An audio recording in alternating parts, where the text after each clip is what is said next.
Welcome to paths of evolution. આજે આપણે જે સ્ક્રીન ઉપર દેખાય છે 3 સ્ટેપની સાધના, એને થોડીક રિકેપ કરી લઈએ. આપણે બહુ બધી વાત કરી છે 3 સ્ટેપની સાધનામાં. ભગવાન સ્વામિનારાયણે પણ વચનામૃત ગઢડા મધ્ય 2 ની અંદર 3 સ્ટેપની સાધના બતાવી છે. અને બધે જ્યાં નજર નાખો ત્યાં 3 સ્ટેપની સાધના છે.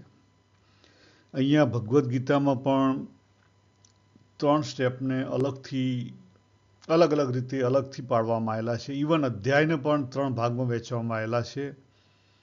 પહેલા 6 અધ્યાય, 7માંથી 14 અને 15થી 18. એટલે 6 પછી 7થી 12 અને 13થી 18. કહેવાનો અર્થ એક જ કે આ જે 3 સ્ટેપની સાધના છે એને જીવનમાં બહુ સરસ રીતે સમજવાની જરૂર છે.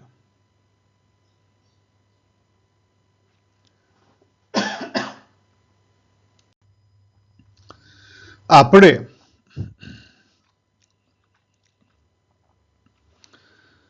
સાધના કરવા તો નીકળીએ છીએ,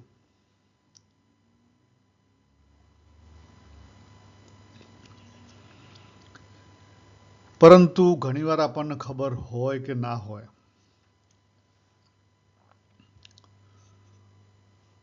આપણે જે ખરેખર સ્ટેપ 1 ની અંદર કરવાનું છે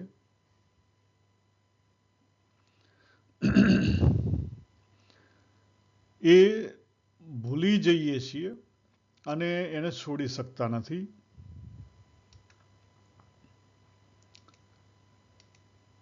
એટલે પરિણામ શું આવે કે આપણે આગળ નથી વધી શકતા. બીજું એક પ્રશ્ન એ પણ છે આપણી પોતાની સાધનામાં કે જે જરૂરી નથી, ઘણીવાર જરૂરી નથી હોતું. દાખલા તરીકે પ્રાર્થના. જ્યાં સુધી આપણે પોતે પરિપક્વ ના થઈએ ત્યાં સુધી આપણે સાચા અર્થમાં પ્રાર્થના ના કરી શકીએ. પહેલી વસ્તુ તો આપણી અંદર જ્યાં સુધી થોડો ઘણો પણ ઈગો છે ત્યાં સુધી આપણી પ્રાર્થના છે માંગણી થઈ રહે. આપણી પ્રાર્થના સાચા અર્થમાં પ્રાર્થના બની રહે નહીં, અને એટલા માટે આપણને ફળ નથી મળતું. તમે જો ચેક કરો તો આપણને કેમ ફળ નથી મળતું, તો એના કારણો આ બધા છે કે આપણે ક્વોલિફાઈડ નથી, અને એ વસ્તુ આપણે કરીએ તો પછી એનું આપણને ફળ ના મળે. બીજી વસ્તુ કે પ્રોપર વે આપણે ના કરીએ. આજે મારી જે કોઈ વિડીયો છે કે જે કંઈ મોટા ભાગે હું બોલ્યો છું, જ્યાં સુધી હું સ્ટેપ 1 ની સાધનામાં તો ત્યાં સુધી હું ખાસ કંઈ બોલ્યો નથી અથવા ખાસ કંઈ રેકોર્ડિંગ નથી કર્યું. સ્ટેપ 1 થી સ્ટેપ 2 માં જતા મને લગભગ 2.5 વર્ષ લાગ્યા હતા, 2.5 years, કારણ કે મારો પોતાનો ઈગો મને રોકતો હતો. ઘણા બધા પ્રયત્નો કર્યા. સ્ટેપ 1 માં આપણે જે મેથડમાં ફસાઈ ગઈએ પછી એમાંથી નીકળવું બહુ અઘરું પડી જાય.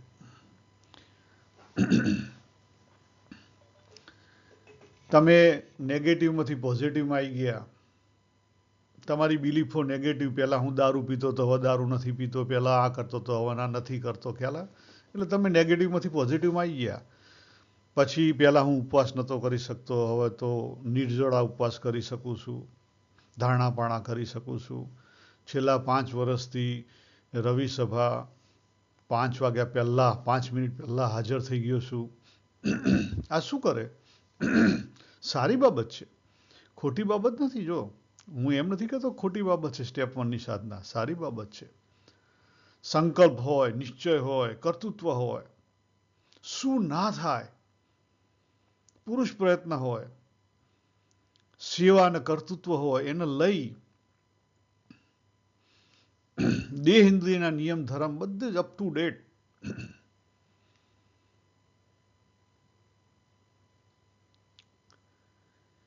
પરંતુ આપણે મેથડમાં એવા ફસાઈ ગઈએ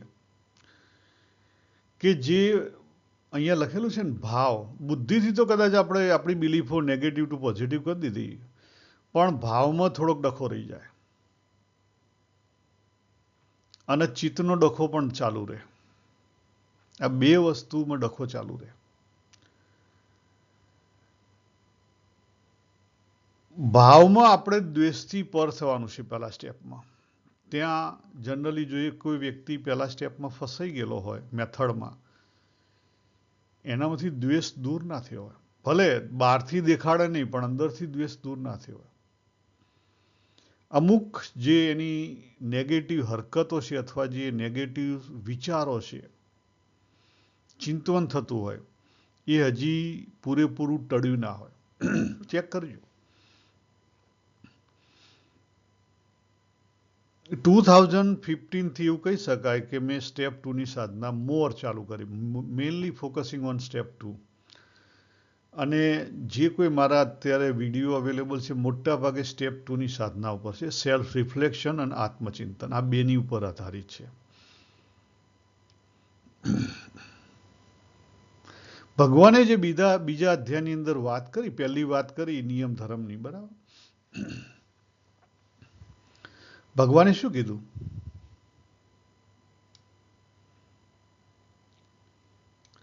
બીજા અધ્યાયનો 58મો શ્લોક.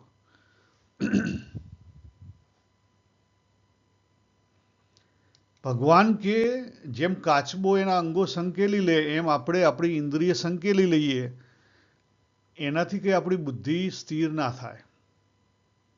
એટલે ખાલી દેહના નિયમ ધર્મ છે એ સારી બાબત છે, પણ પૂરતા નથી. કારણ કે જ્યાં સુધી અંદરની રસબુદ્ધિ છે, અને રસબુદ્ધિનો સબ્જેક્ટ છે ને, એ પહેલા સ્ટેપે તો ખાલી દેહ ઇન્દ્રિય ઉપર જ આપણે રસબુદ્ધિ ઉપર વર્ક કરીએ, પણ ખરેખર સાચું વર્ક રસબુદ્ધિ પર ક્યારે થાય? સ્ટેપ 2માં. અને આ જે રસબુદ્ધિ છે એવી વસ્તુ છે કે એને જો સાચા અર્થમાં સમજવામાં આવે તો ઓટોમેટિકલી આપણે આપણા અનુભવમાંથી ભ્રમરૂપ થઈ જઈએ. હા, આપણે અનુભવમાંથી જ આપણી ડ્યુઆલિટી આપણી ખંખેરાઈ જાય. આપણે શક્તિની બહુ વાત કરી છે. આ જે માઇન્ડ ઉપર કામ કરવાની વાત છે ને, એ બધી સ્ટેપ 2ની સાધના છે. સ્ટેપ 2માં તમારે સેલ્ફ રિફ્લેક્શન, આત્મચિંતન, ધ્યાન, આ બધી વસ્તુ એમાં આવે. જ્ઞાન. સ્ટેપ 1માં એ બધી વસ્તુ આવે, પણ મોર ક્યાં આવે? દેહ ઇન્દ્રિય પૂર્તિ. દેહ ઇન્દ્રિય પૂર્તિ. આપણો મુખ્ય પ્રોબ્લેમ ક્યાં છે? આપણા સૂક્ષ્મ શરીરમાં. અને સૂક્ષ્મ શરીરની મુખ્ય સાધના સ્ટેપ 2ની આવે. જો મેં અહીંયા 3 ખાના બનાવેલા છે. બુદ્ધિના લેવલે આપણી બિલીફો હોય તો નેગેટિવ ટુ પોઝિટિવ, સ્ટેપ 2માં મેની ટુ લેસ, અને સ્ટેપ 3માં બિયોન્ડ કહેતા પૂર્ણપણામાં. અગત્યનું એ છે કે આપણે આને સાચા અર્થમાં સમજીએ. આપણે પોતે એટલા તો પાવરફુલ હોઈએ, સાધક હોઈએ, એટલે કે આપણો જે અંધકાર છે, આપણો પોતાનો અંધકાર, એને તો આપણે ટાળી શકીએ. આપણે પ્રકાશ ઉપર કામ કરી શકીએ, નો ડાઉટ, પણ પ્રકાશથી પર થવું એ અઘરી બાબત છે. કારણ કે જ્યાં સુધી પ્રકાશમાં છીએ ત્યાં સુધી પણ શું છે? ડ્યુઆલિટી છે. શું છે? ડ્યુઆલિટી. બે છે. ઈશાવાસ્ય ઉપનિષદમાં આની વાત કરી છે કે હે ભગવાન, આ જે પ્રકાશ છે, ગુડી ગુડી બ્રાન્ડનો જે પ્રકાશ, એનાથી તો તું મુક્તિ કરાવે ત્યારે પ્રાર્થના એ જ આપણને કામ લાગે.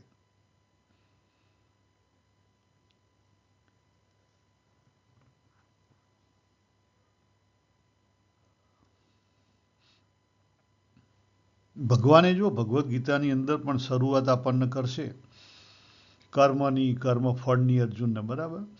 પછી આગળ જતા ભગવાન 7મા અધ્યાયમાં 19મા શ્લોકમાં વાત કરે છે વાસુદેવ સર્વમ. એ કયા સ્ટેપની સાધના છે? 3જા સ્ટેપની. પણ 9મા અધ્યાયના 19મા શ્લોકમાં ભગવાન સત અસતની વાત કરે છે. એ કયા સ્ટેપની સાધના છે? સ્ટેપ 2ની. અને બીજા અધ્યાયમાં પણ સત અસતની વાત કરી છે. એ કયા સ્ટેપની સાધના છે? સ્ટેપ 1ની. એટલે તમે જો સાધક હો તો થોડુંક જે કરો છો કરવાની જરૂર તો છે, પણ એ સિવાય થોડુંક સેલ્ફ રિફ્લેક્શન કરો કે તમે કેટલા સમયથી આ વસ્તુ કરી રહ્યા છો, શા માટે કરી રહ્યા છો, કેવી રીતે કરી રહ્યા છો, આમાંથી તમને પોતાને શું ફાયદો, અહીંથી તમારે શું મેળવવું છે, ક્યાં જવું છે. આ બહુ જ અગત્યની બાબત છે.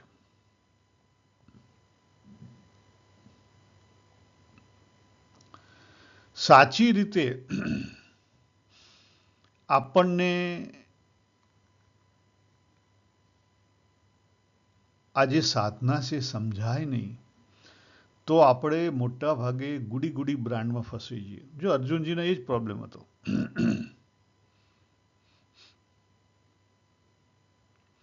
માણસ લોઢાની સાંકળને તો સમજી શકે છે કે આ લોઢાની સાંકળ છે, એને તોડવી પડશે, જેલ છે.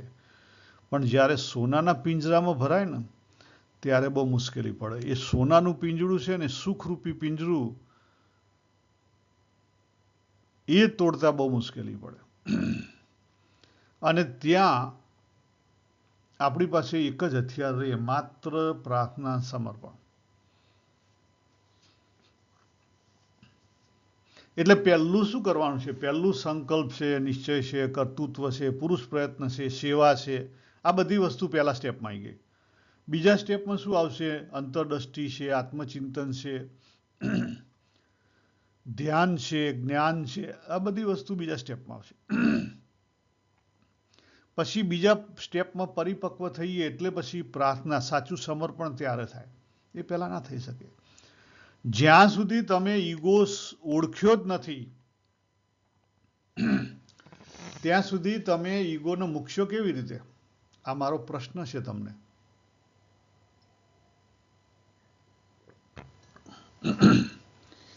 મારા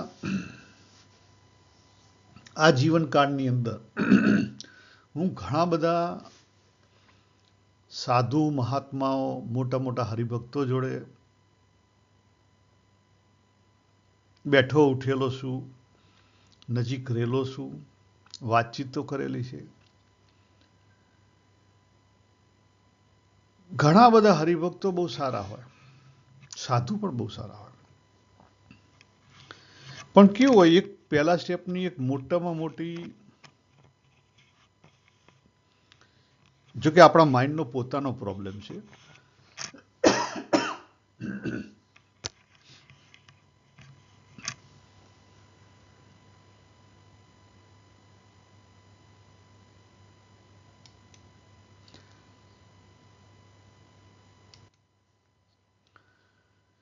આપણે ધીરે ધીરે જેમ પ્રેક્ટિસ કરીએ ને પછી આપણે આપણી એક બાઉન્ડ્રી તૈયાર કરી દઈએ. ખોટી બાબત નથી, સારી બાબત છે. આપણે નેગેટિવમાંથી પોઝિટિવમાં આવી ગયા, ઘણી બધી પોઝિટિવ વસ્તુ કરીએ છીએ, બરાબર. સમાજમાં પણ સારી એવી સેવા કરીએ છીએ, આપણે ગુડ સિટીઝન બની ગયા. પહેલા સ્ટેપની સાધનામાં લગભગ આપણે પાસ થઈ ગયા અને ત્યાં પછી આપણે ફસાઈ જઈએ છીએ. એટલે આપણે જે કહેવાય સમાજની દ્રષ્ટિથી જે સદાચાર કહેવાય, દેશની દ્રષ્ટિથી જે ગુડ સિટીઝનશીપના જે લક્ષણો કહેવાય, સારા નાગરિકના લક્ષણો, એ બધી વસ્તુ આપણી જોડે આવી ગઈ. દેહથી આપણે ખોટું નથી કરતા, બધી વસ્તુ. એટલે આપણે પછી શું કરીએ? આપણે એક બરફની પાટ મૂકી દઈએ. એટલે આપણું લોલક છે ને 8 થી 4ની અંદર જ ફર્યા કરે. આપણું લોલક છે 4 થી 8ની વચ્ચે ફર્યા કરે. થોડુંક નેગેટિવ દેખાય પણ આપણે તરત જ કોન્શિયસલી એને દબાઈ દઈએ. એટલે બહાર આવે નહીં. બહાર શું આવે? સારું સારું. એટલે આપણે ડ્યુઅલ પર્સનાલિટીમાં જીવતા થઈ જઈએ. આપણું નેગેટિવ આપણી જોડે રહે એને દબાઈ રાખીએ, બહાર સારું સારું રાખીએ, અને અંદરની જે આપણી રસ રુચિના અંગ, અંદરના જે સ્વભાવ છે એના આપણે હાચવી અને મૂકી રાખીએ. એટલે કહેવાનો અર્થ શું છે કે આપણે જે આગળના જન્મને લઈને જે કંઈ સ્વભાવો લઈને આવ્યા છીએ ને એ બધા સ્વભાવો આપણા જેમ છે તેમ પડ્યા રહે, અને અહીંના નવા બાંધેલા નવા લઈ જઈએ. એટલે આમાં આપણે શું નવું કંઈ કર્યું? ઉપરથી આપણે ખોટું કર્યું. આ જીવનું આપણે ખોટું કર્યું. જો આ વસ્તુ સમજાય તમને તો તમે પહેલા સ્ટેપની સાધનામાંથી બીજા સ્ટેપમાં જઈ શકો. આની ઉપર ભલે અત્યારે થોડુંક જ મેં વાત કરી છે, પણ આની ઉપર તમે મનન ચિંતન કરજો. મારા મતે આપણે બધા સારા માણસો છીએ, પણ મોટા ભાગના 99% આપણે સ્ટેપ 1માં ફસાઈ ગયેલા છીએ. ભગવાનને પામવા હોય તો ભગવાન દૂર છે. સ્ટેપ 3 પૂરું થશે એટલે પૂર્ણપણું આવશે, પહેલા નહીં આવે. ઘણી બધી મેથડ આપણે ખોટી કરીએ છીએ, અને એ ખોટી છે એ સમજાય ક્યારે? જાતે આપણે આપણા પોતાની ઉપર ટ્રાયલ ને એરર કરીએ ત્યારે. તો જાતે તમારી જાત ઉપર ટ્રાયલ ને એરર કરજો, તમને પોતાને સમજાશે. મારે વિશેષ કહેવાની જરૂર નહીં પડે. તો આપણે અહીંયા પૂરું કરીએ. સર્વેને જય શ્રી કૃષ્ણ. હરિઓમ તત્સત. હરિઓમ તત્સત.